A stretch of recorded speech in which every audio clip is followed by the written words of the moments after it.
Olá pessoal, tudo bem? Então vamos dar continuidade ao conteúdo de hidrostática, né? Nós estamos estudando. A gente já viu dentro da hidrostática os conceitos de densidade,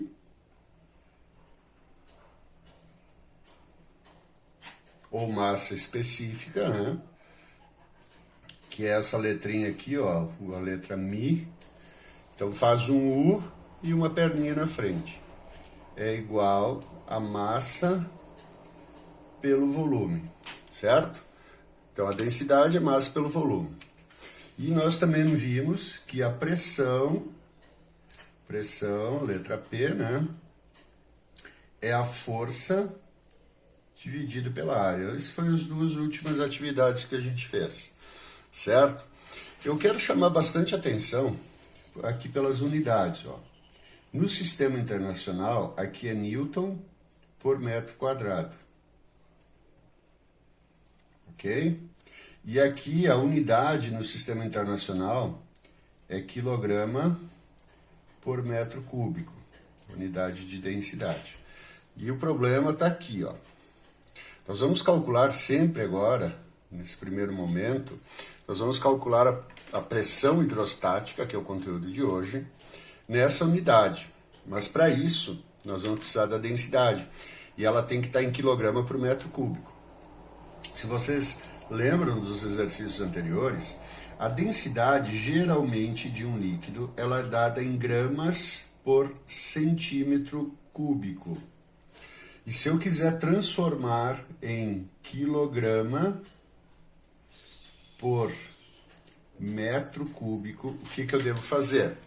Então, para transformar, que é a transformação que a gente vai precisar fazer, de grama por centímetro cúbico para quilograma por metro cúbico, eu devo multiplicar por 1000, tá? Quando eu tenho gramas por centímetro cúbico e eu quero passar para quilograma por metro cúbico, tá? De grama para quilograma, eu multiplico por 1000. Obviamente, se tu quiser fazer o cálculo contrário, que não é o mais comum, né? A gente divide por 1000, tá? Ok, pessoal? Isso vai acontecer na grande maioria dos exercícios. Na questão, por exemplo, ele dá lá que a densidade de um líquido é 0,8 gramas por centímetro cúbico. Vai ter que usar esse valor para fazer a conta. Vai ter que multiplicar por 1000. Então, a densidade deste líquido, deste fluido, vai ser 800, 0,8 vezes 1000, 800 quilogramas por metro cúbico. Outra unidade que nós vamos ter que transformar é a de altura, a unidade de comprimento. No caso, a gente vai trabalhar com altura. Altura. Imagine uma altura de 20 centímetros. Essa altura ela tem que estar em metros. Então, eu vou ter uma altura de 0,2 metros, uma altura ou uma profundidade. Como que eu faço isso? Eu ando 2 casas para a esquerda. Para passar de centímetro para metro, a gente anda 2 casas para a esquerda, tá? Então, lembrem, as unidades aqui, a gente vai fazer isso muito nos exercícios. Tá bom, pessoal?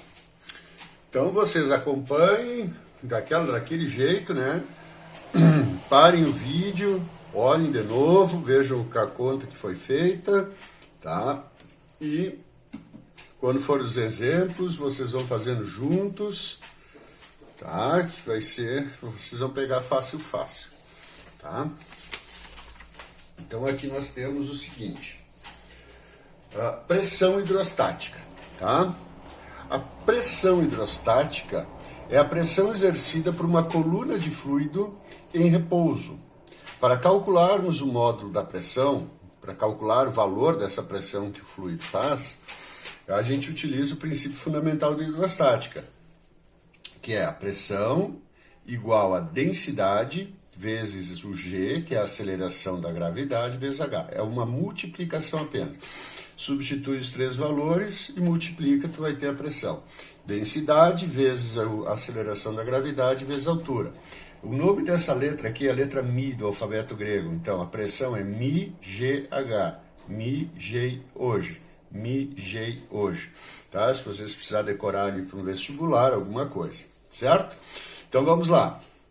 Hoje a gente vai trabalhar um pouquinho algumas propriedades desse conteúdo, né? Então, tem que lembrar. A pressão hidrostática vai ser calculada em newtons por metro quadrado. Para que eu encontre em newtons por metro quadrado, então a densidade tem que estar em quilogramas por metro cúbico. O G, a gente vai usar sempre o valor arredondado, 10 metros por segundo ao quadrado. E a altura da coluna de líquido, o que seria a altura da coluna de líquido? Olha só, o que nós estamos calculando, pessoal? A pressão que um líquido faz. Então, imagine isso aqui, um recipiente, tá? E ele tem um líquido aqui dentro em repouso. Eu quero calcular a pressão aqui neste ponto aqui, certo? Então, o que eu preciso saber é a densidade desse líquido, a densidade, a aceleração da gravidade local e a altura dessa coluna aqui, ó, que está sobre o ponto, certo? Quanto que eu tenho de líquido, qual a altura, qual a profundidade do ponto, tá? Sempre em relação à superfície livre do líquido, certo? Essa profundidade. Então, a densidade vezes o G vezes o H. Tá bom? Tranquilo? Bom, então, deixa eu só tirar esse... Vamos ver aqui.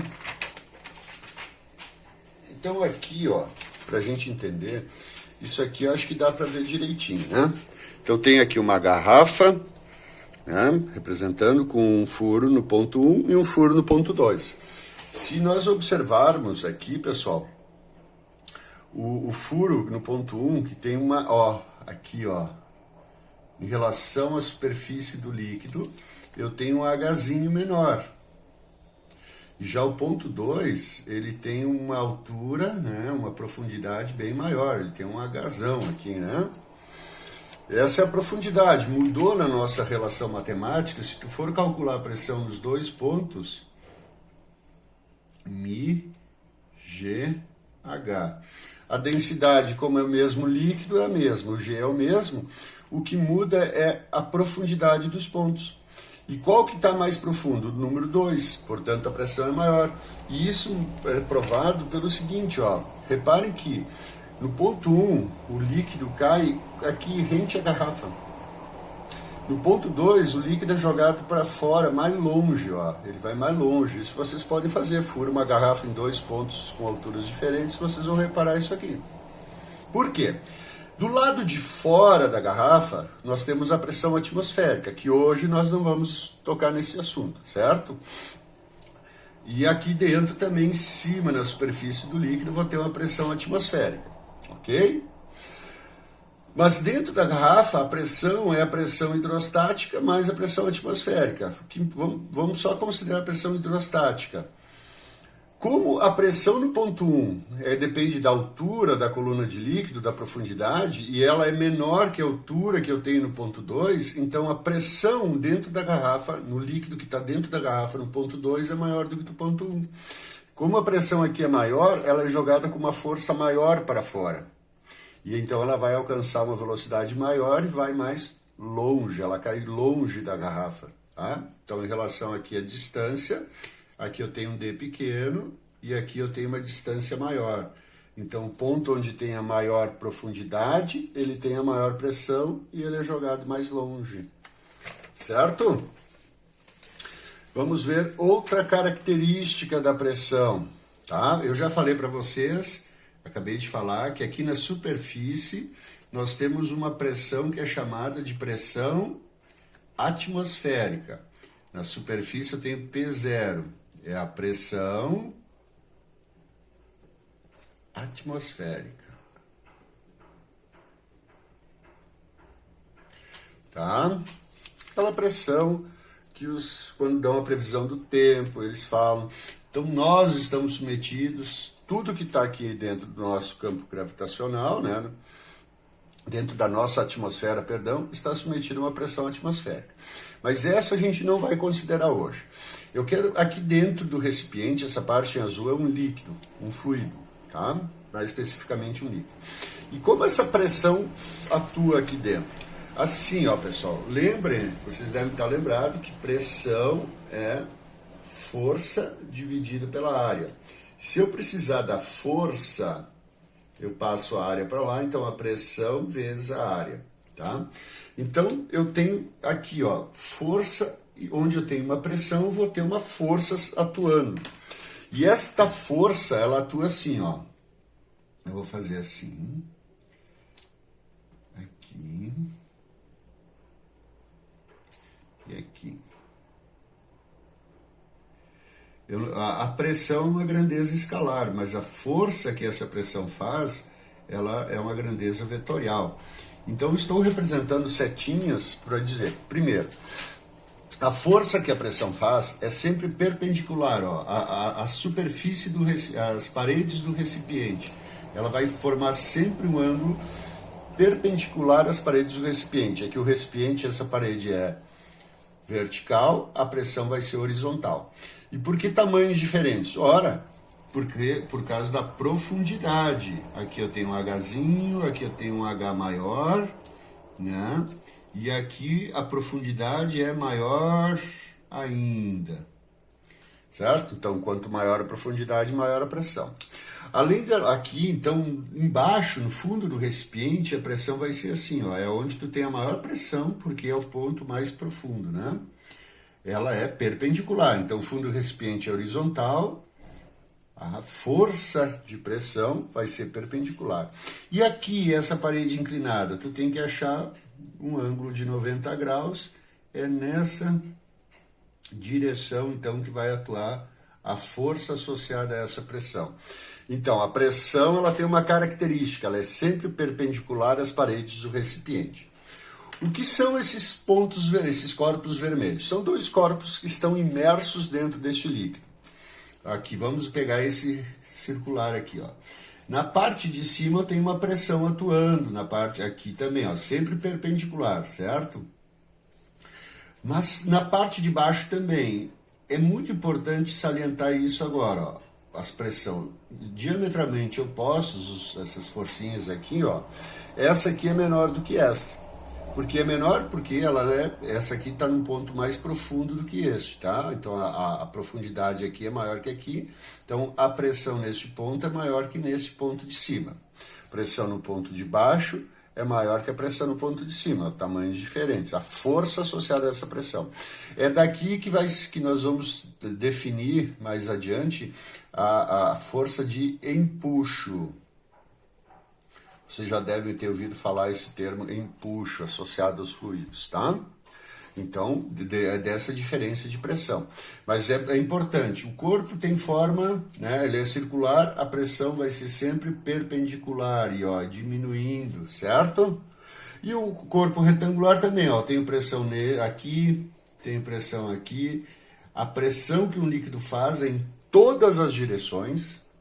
É sempre em todas as direções, ó, para cá, para cá, para cá, para cá, para cá, para cá. Ela circula este corpo, circula este corpo. Nas paredes também, ela faz o líquido, o fluido e os líquidos fazem pressão em todas as direções. Mas o detalhe importante, sempre perpendicular à superfície, às paredes do recipiente e à superfície dos corpos que estão mergulhados lá dentro. Inicialmente, de conceito, é isso que a gente tem que vocês têm que fixar, tá? A pressão depende da profundidade, tá? Então, a pressão é μ, G, H. Óbvio, é sempre uma multiplicação. O G não vai alterar, tá? Se tu aumenta a profundidade, aumenta a pressão. Ah, e se eu pegar um líquido mais denso, a pressão vai ser maior, tá? Porque é uma multiplicação. Então, se tu pegar um líquido de densidade 1 e um líquido de densidade 1,5, esse faz uma pressão menor do que este, tá? Maior a densidade, maior a pressão. Isso fica aqui mostrado matematicamente na relação, certo? Porque é um produto, tu aumentar um dos fatores, vai aumentar o resultado. Ok? Tá tranquilo, né, pessoal?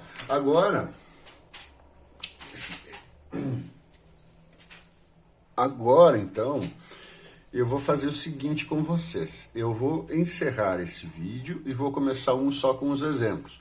Eu tenho 5 exemplos para fazer e se eu começar agora com o tempo do vídeo não vai dar tempo. Então eu encerro esse vídeo, passo para vocês e depois eu começo outro vídeo com os exemplos resolvidos, tá bom? Então não esqueçam, pessoal, repassem o vídeo, retomem, tá? Lembrem lá, vocês na última aula, vou reforçar, a unidade que a gente vai trabalhar de densidade tem que ser em quilogramas por metro cúbico. Normalmente eles vão dar gramas por centímetro cúbico. Como é que eu passo? Daqui para cá eu multiplico por 1000, tá? E eu tenho 50 centímetros, eu preciso disso em metros. Eu ando, ó, 1, 2 casas, vai ficar 0,5 metros. Essas duas transformações de grama por centímetro cúbico para quilograma por metro cúbico e de centímetro para metro, vocês vão ter que fazer direto, tá, pessoal? Então, se atentem a isso, ok? Até o próximo vídeo, exemplos de pressão hidrostática.